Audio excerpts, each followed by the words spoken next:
Yeah, I'm good. My eye, I can hurt really badly. Do what? I don't know. I'm gonna try.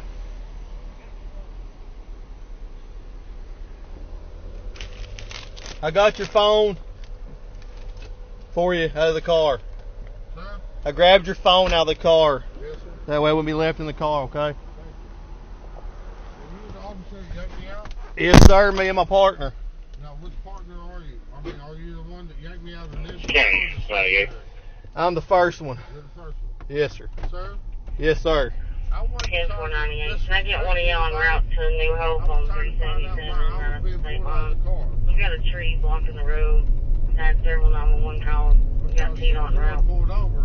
I was a passenger. You are a passenger, sir, but Sir, federal law says that I can act, that once the vehicle's stopped, everybody in that vehicle is detained. I have the right to ask you, driver, and anyone else out of that vehicle for officer safety purposes. There was a gun in the back seat of that car that I noticed as soon as I walked up to that vehicle. It was an AR-15.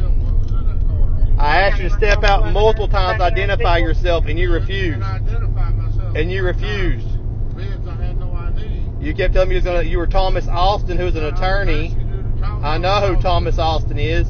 Your name obviously is not Thomas Austin. Well, why did you not just identify yourself and cooperate with me instead of fighting me and resisting me and refusing to get...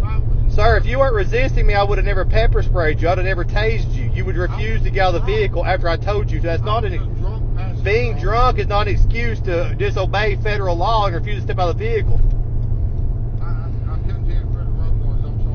I said being drunk is not an excuse to disobey federal law and refuse to step out of a vehicle when you were asked to do so by a police officer. If you're drunk, you're altered, and if you're a passenger, I'm sorry, I didn't hear you as clearly as what you wanted me to. Sir, I asked you multiple times to step out of the car. You asked me several times, and I asked you and you refused. Why I was being pulled out of the car because I was a passenger, sir. It does not matter that you're a passenger, sir. When that vehicle is legally stopped, which it was, you are detained and everybody in that vehicle is detained with it. Passengers, anyone. I can ask you all to step out for officer safety. There was a AR assault rifle laying across that back seat. Yes, sir. Was it? After I checked it, luckily it was just a BB gun, but at the time, I had no idea what it was. I understand where you're at with that. I do, officer. I do.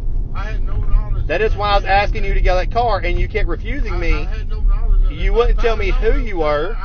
I'd throw my hands up, dude. I knew you were intoxicated, and now you're intoxicated with what I thought was a live firearm, which is a serious threat to me. Never would I have ever, never. Well, you see where I'm coming from now? And I kind of understand where you're at with it. Yes, sir. I apologize because I've been a police officer for a long time. I thought for myself that she like swerved over the line or something. She did. That's what she was stopped for. She about hit my partner. I'm sorry for that. I wasn't driving, and I was a passenger. I'm aware that you're the passenger. I was just trying to get something to eat. But I would still ask you to step out of that car for my safety, and you refused. I'm sorry. I'm sorry. And then when I grabbed you by the arm to try to get you out, you resisted me and you pulled against me. You've been locked up before. It made me feel offended and like. But I was never disrespectful or anything to you. I wasn't threatening you or anything until you started resisting me. I wasn't trying to resist. You're a big man. You pulled away from me. You wouldn't get out of the car. I was trying to figure out why I was being pulled out of the car. After I pepper sprayed you, you still continued to fight against me and not get out of the car until I tased you. But I mean, you're a large man. You're a lot bigger than I am. I wasn't trying to. I also carry a gun. I knew you could grab my gun. There's also a gun in that back seat that I thought was a live gun that you could have grabbed. I didn't know it was fake. I understand where you're at, and I respect where you're coming from. And I had no idea that gun was in the back. Jessica, I'll be 10-10 with this subject. I'm sorry I forgot to put it across the radio. I'm a little on fire right now. I'm not thinking much about that. I'm sorry. No, you're fine. But I had no idea that thing was in there, and I apologize for doing it the way you did. He has been exposed to OC, guys, so y'all probably gonna get some on y'all. No, he's already had medical. He's already been seen by EMS, and he's fine to go.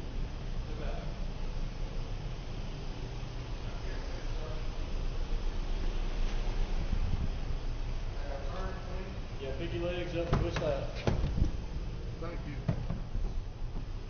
Gentlemen, I'm not a threat. I promise you, I'm not a threat.